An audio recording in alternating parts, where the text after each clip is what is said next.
यो मेरो night skin care हो। तपाईहरुलाई थाहा छ कि मैले अस्ति पनि गरेको थिएँ, त्यही पनि आज पनि यसो गर्दिन भनेर नि।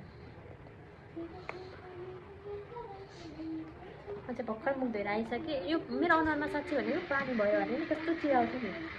पानीको एलर्जी छ कि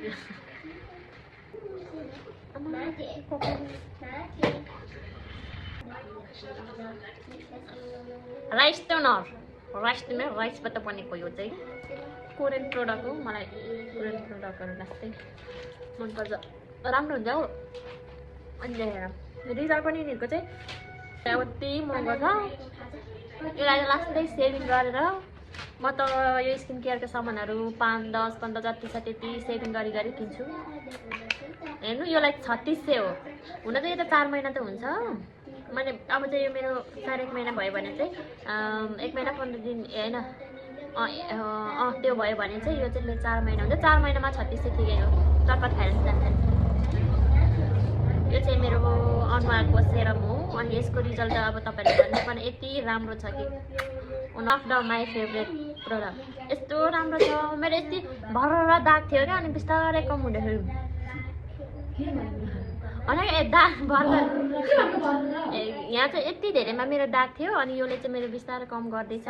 हुन त मैले खानामा पनि मेन्टेन गर्दैछु, फुड सप्लिमेन्टहरू पनि खाँदैछु, त्यही भएर पनि होला।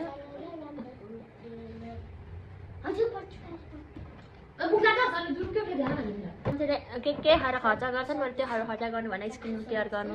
छोरी मान्छे भए चाहिँ पनि आफूलाई मेन्टेन गर्नु हुँदैन, सबै केयर गर्नु।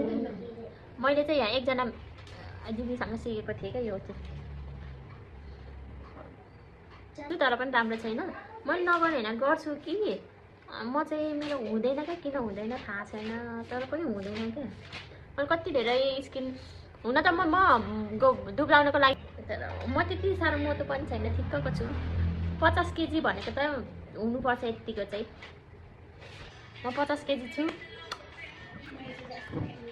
मेरो चाहिँ हातको त लास्टै मोटो छ क्या। म हजुरआमाबाट गएर मेरो मम्मी बाबा त गएको भए त्यस्तो हुन्न थियो। अनि बडी पनि गर्नुपर्छ। अब सक्यो, अब छिटो गर्छु। यो चाहिँ पनि केयर गर्नु पर्यो। हुन त मैले सुरुमा